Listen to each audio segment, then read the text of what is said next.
Welcome to the first episode of Half and Half, starring John and Mitchell. Alright, let's stop being formal. Alright, so this is a project. We're going to try it out. Let's see if it's any good. Let's see if it's worth our time. It's 5:40 right now. A little bit of backstory into the name, Half and Half. We came up with it exactly 7 minutes ago. We want to do half of the review as a, whatchamacallit, spoiler free, and then the second half we can get into the film. We just saw Bumblebee, and I'm going to start since so you eat, and then... I'm eating a pretzel. Yeah, he's eating. Because you guys are wondering. For the audio listeners out there. Bumblebee. Quick synopsis run.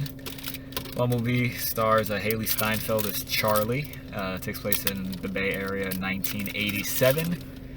And it's a prequel of sorts. And it's really fun. So I don't know about you, and I'll ask you in a sec when you're done. Take your time. But the first time, this is my second time watching it, and I think this movie is very self-aware, and I think it knows what it wanted to be. Coming off the heels of the first 5 Transformers movies. I don't know about you. I didn't see the 5th one. I walked out, actually. You walked out? I walked out of the 5th one. One of the only movies I've ever walked out of. I saw the 4th one was one of the first movies I was genuinely bored in. Like that, Noah, and Mary Poppins were some of the only movies I've ever seen in my life where I thought, I'm bored out of my mind right now. Yeah, it was boring. And this is a really, I know fun is a word that's thrown around a lot, but I thought it was a very fun film in my opinion. I thought Transformers movies do that thing where they hinge on the human characters a lot, and I thought Haley Steinfeld and her mom and a stepfather and brother and the boyfriend were all fun. They were all likable. It's not like in the first few where Sam Witwicky's parents were annoying as hell, and Megan Fox was shallow, and her dad was in prison, I think. I don't know. And yeah, these characters had weight, I thought. Yeah, that makes her edgy. Your dad's in prison, dude. Exactly. My dad was jacking cars. Such a fucking garbage movie. What was it? John Turturro was like, "We got a rap sheet on your little criminal girlfriend here." It's like, your dad steals cars. Oh god, John Turturro and Norman Osborn sound a lot alike. Peter, your dad steals cars. Bumblebee, the car's pissing on me. No, but yeah, I thought this one was really like. It does not feel long at all. Like, I think the runtime's like 1 hour and 40 maybe, and it does not feel it. Thank God. Yeah. Because I'm pretty sure the last Transformers movie I watched, fully, was 4. And boy, was I bored out of my mind. You're right. Like, that movie is 3 hours long, and there's nothing but product placement. Like, I'm pretty sure there's a Transformer that goes, we can transform it into anything, even this Beats pill. And I was like, oh my God. The thing with the beat, I don't know. I think the thing I hated the most about 4 was like the beginning. It was cool. It was trying to set up new characters. I get it. They had to be slow. And then the middle was just, oh my God. It's just, we can make Transformers now. Meet Galvatron. He's like not as bad Megatron.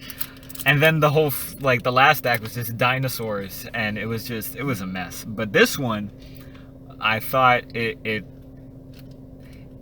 did what it was supposed to. It made me laugh. It tried to make me cry. Didn't work. There was a few emotional moments I was like, continue. I would agree. I think it's fun. I would take it at face value because I know you said it was self-aware. I was a little bit confused. Yeah.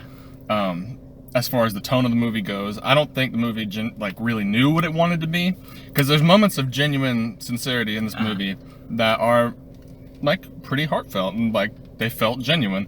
But then you have fucking John Cena, who's literally every single time he appeared on screen, no lie, we were dying. Every single word that came out of his mouth was dumb. I'm convinced that in John Cena's contract he signed, he said, I'll only sign off if all of my dialogue is one line. I do not want any branching dialogue at all. Character development? I don't think so. No, I just want to look at the camera, say 7 words max, and then just get like a half a second of just silence, just so it could sink in. And it was amazing, and he was probably my favorite character. In all seriousness, I think I don't know what her light-skinned friend's name was, Because they said it a few times. We said it was like Mellow. I thought it was like Mellow or like Mambo or some shit. I have no idea. It was weird, and they only mumbled it maybe 4 times in the film. Yeah.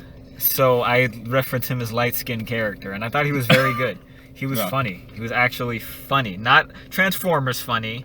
He didn't like. There wasn't a lot of urine jokes and shit like that. Like he was actually good. His comedic timing was there. He didn't eat a pop brownie and tackle some kids on a college campus.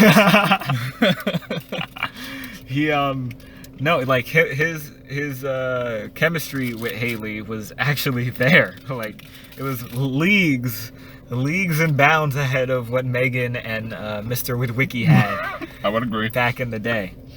I would agree. And I don't know. My thing with Transformers movies is that all of them are just America. And like all of them are just like all of 4 was just tracking shots of American flags, and then like people with their face close to the camera, then they take their sunglasses off slowly. This wasn't as bad. This wasn't as much America porn as the previous installments, but it was there. That is arguable just because of John Cena's character. Yeah. He's pretty much Duke Nukem. Yeah. But reskinned for Transformers. I think, yeah, he was Mr. America. Like, for sure he was Mr. America, but that was it. like, let's go get those commie robots. You want the Russians to take their technology, General? The Ruskies? Like, that was his whole thing. And thankfully, he maybe had like 15-20 minutes of screen time, so that was fun. I enjoyed making fun of him. For sure.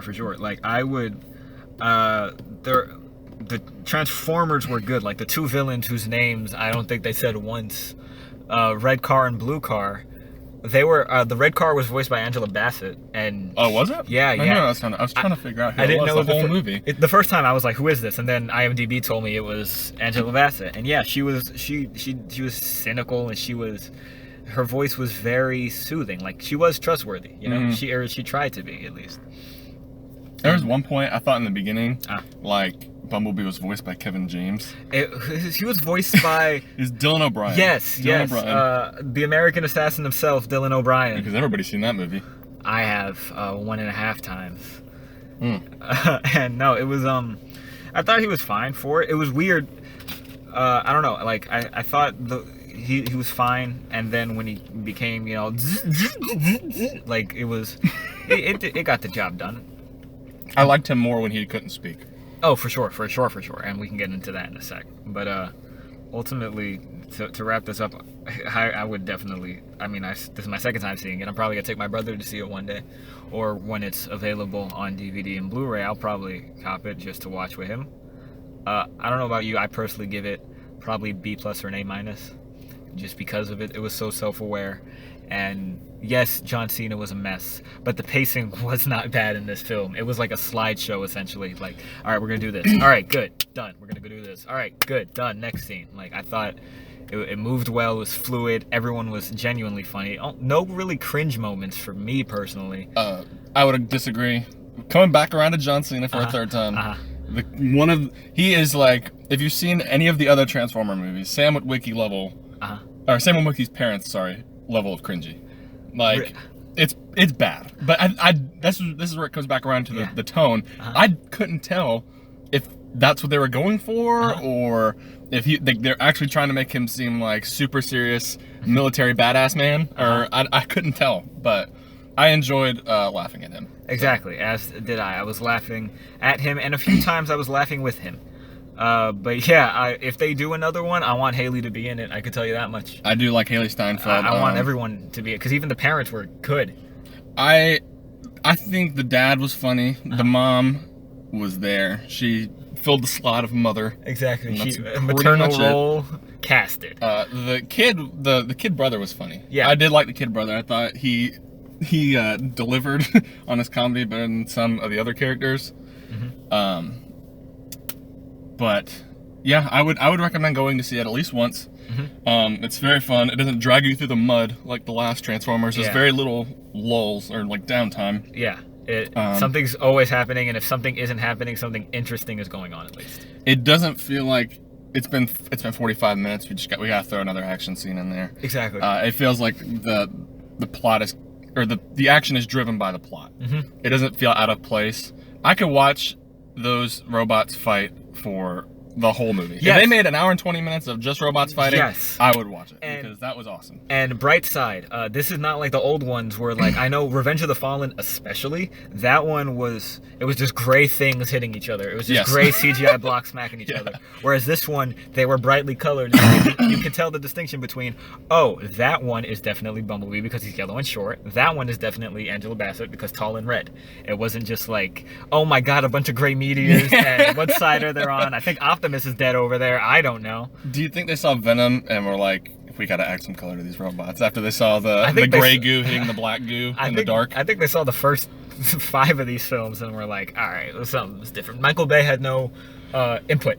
He produced it. I feel there's definitely the Michael Bay-ness is still there. Definitely still there. For sure. It took a back seat though. It did take a back seat, you're right. Before it was on the driver's seat just snorting cocaine, listening to 70s rock and roll.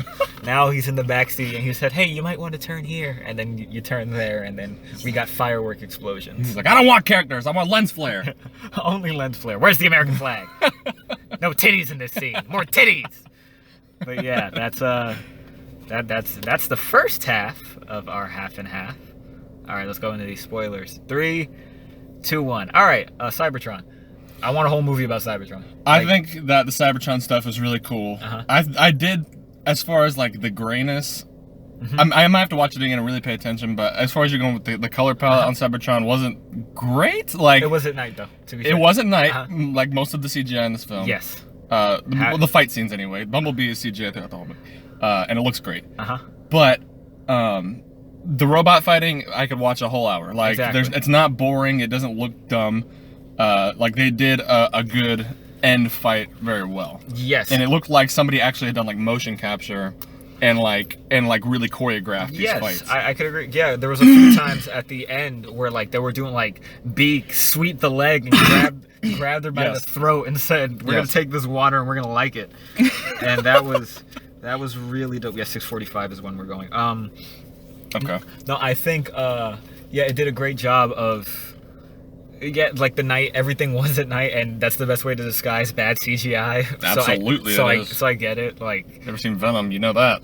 the whole movie was at night, for Christ's sakes. But no, like I think I like the original Transformers stuff. Like I read some of the Transformers comic series, and I as of recently I started I bought the box set of the complete series. So like when Wheeljack comes on screen and says like 3 lines, I'm like, oh my god. Wheeljack. Yeah, he's the one with the weird like stupid things coming out of the sides of his ears. I'm not sure if you know, he had this, like it came out like this, Oh, and then man. he had a face mask. And, That's great. and then like Soundwave and Shockwave are my favorite Decepticons. Shockwave is the one with the big yellow thing in the middle of his head, and he was the one who was like, shoot Okay. down the bridge. And then Soundwave is the one who sounds like this, and he is just. When I saw him in the trailers, I was like, dope, I'm sold already. And then he came out and said, Decepticons, attack, Ravage, eject. And then like his chest comes out, and then the cassette tape of Ravage comes out and starts eating things. Oh my Like, god. It's so... That sounds great. It's so 80s, and I love when it happened. And Oh, that actually happened in the movie? yeah, I'm sorry. When B was like on the floor, or no, he was like trying to remember, I think. And it just zoomed into his eye. When it zoomed out of his eye, it was back on Cybertron. You remember? So not a very good testament to the film. I do not remember this part. There were only 2 Cybertron scenes. To be fair to the movie, every time, come right back around to John Cena for a 4th time, my head was in my hands laughing. Yes. So I could have very well missed it. True. No, like he had some great lines when he saluted the robot at the end. I'm letting you know. Oh my I've never seen God. something so American in my life. The sense of patriotism flowing through my body at that time. It was like electricity. It was amazing. Exactly. And So stupid. I thought for sure like it was gonna be bad, but I didn't know he was gonna like. When he said, "Hey soldier," I was like, "Oh god!" Like I know where this is going. and you put your hand in your face, but you were too busy laughing at that film masterpiece. But as Bumblebee, he did like the thing from Yes, Breakfast the Club. Breakfast Club. He did the fist fist in the air, and it was just. It was It so was good. great. Like there was a lot. Like I really liked the scenes of them bonding. Like her and him bonding was just Iron Giant. Yes, That's all it was to me. It felt, and that's why I was so disappointed with some parts of this movie, is because like if they had kept that tone throughout the whole movie, like this would be one of my favorite movies of the year for sure. Like switching back and forth between the military side and like that story, it just didn't. It kind of almost felt like two separate movies. Yeah. That's kind of where the Michael Bay part of Transformers lives, is in the military part. But overall, like I really enjoyed it. I really enjoyed it, and I would give it maybe a B minus. Comparing it to the other Transformers, it's like a A+ extra credit, like 105. 105 for effort. Yes, like very, very good. I think the director did Kubo and the Two Strings, which you did tell me that. I did not see, but looked really, really, really great. I heard Kubo was very great. I don't know, but this was, I don't know. There weren't many scenes I didn't like. Like I said, it was cool seeing like Sector 7 in its infancy. That was cool. That was cool. Hey, this is a Sector 7. We kind of just might do things, and then now there's Transformers involved, so that's cool. So is that something that exists in the comics and the cartoon? I have never seen any other media from Transformers. Cartoon was literally Spike Witwicky, I think was his name, and his dad. And like they were just like construction workers who became friends with him. I didn't watch it front to back, so I mean that could happen. But I only started. I know there's definitely military involved in the comics. I'm only reading like the beginning, like Cybertron stuff. I'm just reading backstory stuff right now. But like, I don't know. It was cool seeing they kind of did some things where they took the Transformers lore and made it their own. Where like they had the Hoover Dam and all these what are these Transformers things? Well, according to the white guy from Sector 7 and Transformers 1, Megatron's been under there for like 7,000 years, and he's just been chilling in the basement all frozen and whatever. And so that is like, that's what confuses me, because at the end of the movie you said it was a reboot, which I would have been fine with. Like if they want to throw the other ones in the trash, good for them, A+. But they allude to things that exist in the other movies, so that's why the continuity is so screwy. Because at the end of the movie, he meets up with Optimus Prime on Earth, right, in 1987, and it is led to believe in the first movie that he doesn't get there until, what was it, like 2006? Exactly. Like, so that was kind of confusing, and also they said that the Decepticons find Earth, it's over, when like Megatron's been there since forever. Like, the times they used to like sail on pirate boats. Grandpa Witwicky came through. My glasses. Like, found an Iceman. My glasses. Where are they? Sam, found my glasses. But that was a terrible character. Anyway, no, it was like, I like the Sector 7 thing. I would guess it was, I don't think anyone flat out said reboot, but the way things panned out, like them walking in the forest, you seeing like several Autobot pods. Whereas in Transformers 1, it's Bumblebee, and then he like sends an email to Optimus, and then Optimus lands in a pool, Ironhide lands in like the side of the road, Jazz lands in a freaking GMC dealership. Jazz. You remember Jazz? I remember Jazz. He definitely died at the end of that movie. Black Autobot. He was like, "What up, man? I'm Jazz." For shizzle. Wow. For shizzle, my nizzle. We're going there, huh? Exactly, and it's worse because in the show, he is the only one voiced by an African American actor. They just kill him off in the first movie. It's like, wow. In the show, he does talk the same, but imagine it in the 80s. So he like talks jive and, "Oh man, that's wiggity whack." And the whole time I'm like, oh, come on. Man, they're not even trying. I would have paid extra to see them put that. Jazz in a New York Knicks snapback comes through and says hello to the Autobots. If he had called him a jive turkey once in that movie, I would have been. I honestly, you know, if that was a line in the first Transformers movie, I wouldn't doubt it. No, I absolutely wouldn't doubt it. We got Michael Bay. We had Samurai Robot. Who I talk like this, like talk like fucking Jar Jar Binks. Oh my god, I love the racial stereotypes. Yeah, oh my god. Samurai Robot was 4, I think. Was it 4? Yeah, it was 2. It was a Skids and Mudflap. The 2. Skids. Oh man, he looked like a cheap pet. It was 2. Also voiced by a white guy, by the way. That makes it worse. It's voiced by Tom Kenny, the voice of SpongeBob. That makes it so much worse. Yes, it's garbage. It's garbage. It doesn't make sense.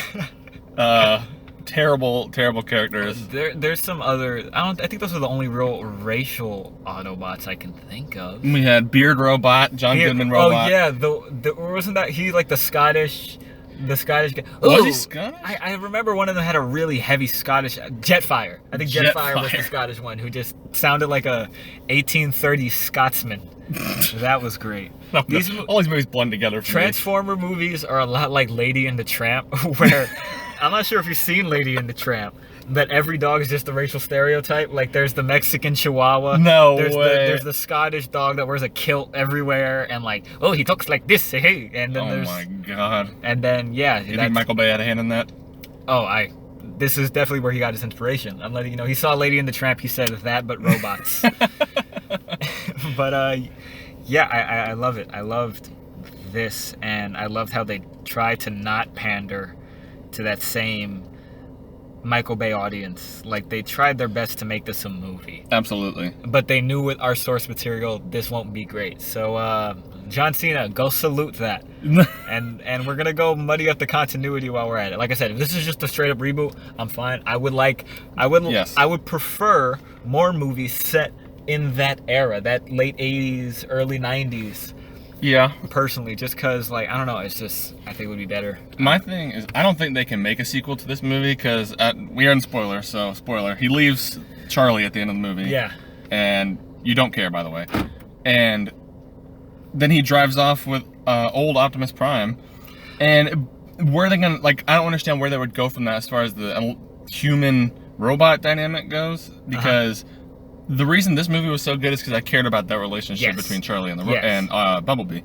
So they would have to be a movie just about Transformers, which I'd be fine with if the writing was good. Even if the writing wasn't good, as long as they're fighting for an hour and a half, I don't care. But I don't know where they're gonna go from this. I'd be fine if they just left it. And as would I, and just throw out 1 through 5, just say that didn't exist. Like, there's a lot that confused me on the grounds of continuity, like, or not just continuity, just logic. Like, there's that scene where Bumblebee jumps on the police car and the police officer says nothing to anyone. And like, and they're just driving down the boardwalk the next day, like it's not wanted for like murder. Exactly. For murder. And then the scene where they're at the girl's house killed me, by the way. The first time I saw it, I was actually crying. When they were trashing. Oh my god. I thought that was genuinely funny. That was a good moment. He's just like stomping all over the car and he turns it over. And like when he got the eggs, I was like, oh, funny. Oh, he's gonna slather it around. And I think it's because it was monkey see, monkey do. Because light skin, he was kind of like light skin. He was prancing, and then Bumblebee was like, yeah, and then there's no car. And it was great. Like, it was little stuff like that was just so Iron Giant-y, and the scope of this movie was really small. Yeah. Like, this took place in a town in Texas, at the end. It was very small. That's why at the end he has like, international whatever. And I'm like, this didn't go outside of this small California town. I don't know what this guy's talking about. Bro, this went maybe to Oakland. Like, maybe. and yeah, it was weird how it was so, compared to like one where they're in Afghanistan and I think they're in DC. I don't know, but I don't know where the main character. Oh, it was in Afghanistan. You're right. I forgot. And he calls the guy about his credit card. Oh God! For some reason, more Michael Bay racism. The terrible Indian stereotype. Oh God! Oh my God! It was so bad. But yeah, like compared to that, where they're just everywhere at once, and then in this, they're just all right. We're just gonna go from this block to this block is the movie, and then there's that one dude in Texas, and that's the film. And yeah, it was. There was a very visible effort. They were trying to make this movie very personal. Exactly. And I like that. And like the scene where her and Bumblebee were like, all right, we're gonna practice camouflage now on the beach. Yeah. That was great. Doesn't make sense how it's the beach in broad daylight. I would think it's summer because, I mean, she hasn't gone to school once. But, and like, we're on this that is weird. Hey, we're gonna go to this empty beach in California. Show me how to transform, Bumblebee. What was I gonna say? As far as logic, like you brought up logic, so they like kind of go out of their way to say like, oh, well, Bumblebee's name is B whatever. B127. Yeah, B127, and they go out of their way to set that up so like, oh, well, he doesn't have his name because this girl gives him his name, and like whatever, and try to make it all make sense. But Optimus Prime. they never address the fact that they're like a super advanced form of alien robot species that somehow speak English. Exactly. That And they've never heard of Earth. That also killed me because one, I like in the first one how they all speak.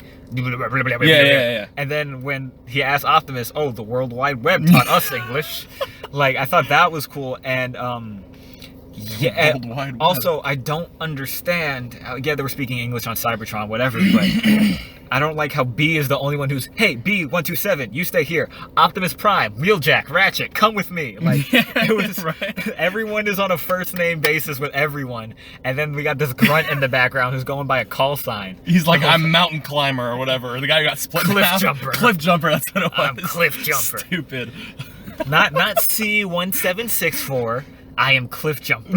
I am an Autobot scout. I was thinking the same thing. I was like, that's an odd sense of logic to throw in there that you just completely contradict yourself with. I do. But What I like them including Cliff Jumper because him and Bumblebee, like the design of Cliff Jumper with like the weird head and he has the two horns, that's Bumblebee's OG design. They're basically twins. I don't think they're brothers, but they're like homies basically. Like they look exactly the same when they transform. They're in the same form. Like they're both beetles. One's red, one's yellow. Like that's their thing. And I thought it was cool that they had him in here. I would have liked the more emotional moment because I think they could definitely pass as brothers. yeah, that's a theme we're never gonna get. Oh, they split him in half in the first 10 minutes of the movie. He has 3 lines. 2 of them are just repeating themselves, and then Angela Bassett's blue friend cuts him in half. Also, I like that like they choose Earth because it's well hidden. But they're on whatever what was it, like Saturn or something? Yeah, they're on this weird moon planet, of Saturn, and it's like a straight visible line to Earth. Oh, he's over there. Yeah, it's like, oh, okay. It's about 2 miles away. Cool. Exactly. That was weird. I don't know. The one thing that kind of got me again. Here's the thing with Transformers fans. They're so purist about the original content. Really? They're like, yeah, it's weird. Like they'll get like, actually, what happened was like all of them got on the ship and they all landed on Earth millions of years ago. Here's the thing: Transformers lore is stupid and it was made to sell toys. So I'm okay with them being like, "Hey, Bumblebee, this is one planet.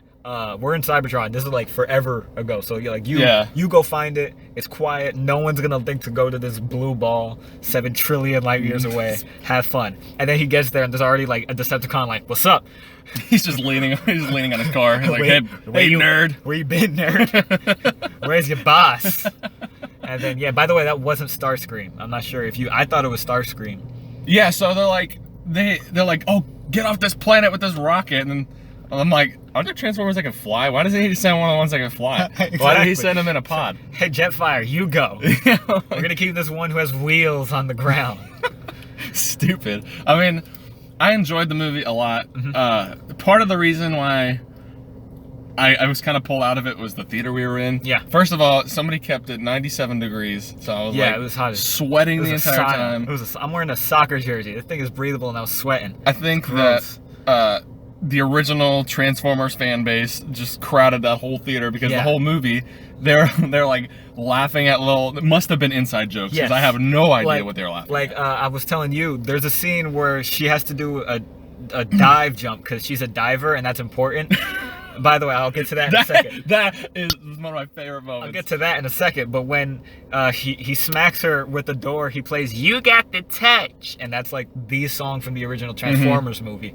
So like 2 people to my left were geeking out. I heard a few people up front like, "Hoo!"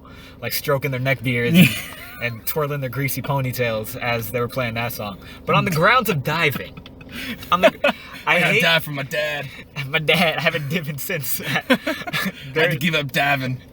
It's weird because movies do this thing where they, in the beginning, they'll do something that's so obscure, like, "Oh yeah, I used to dive," and then at the end of the movie, they're like, "You have to dive to save Bumblebee." Right? Like you just climbed a crane. You have to do it. What pissed me off about that, I didn't notice it the first time. This time, right now, if I don't care who it is, I'm not sure if you ever jumped into or thought to jump in a big body of water.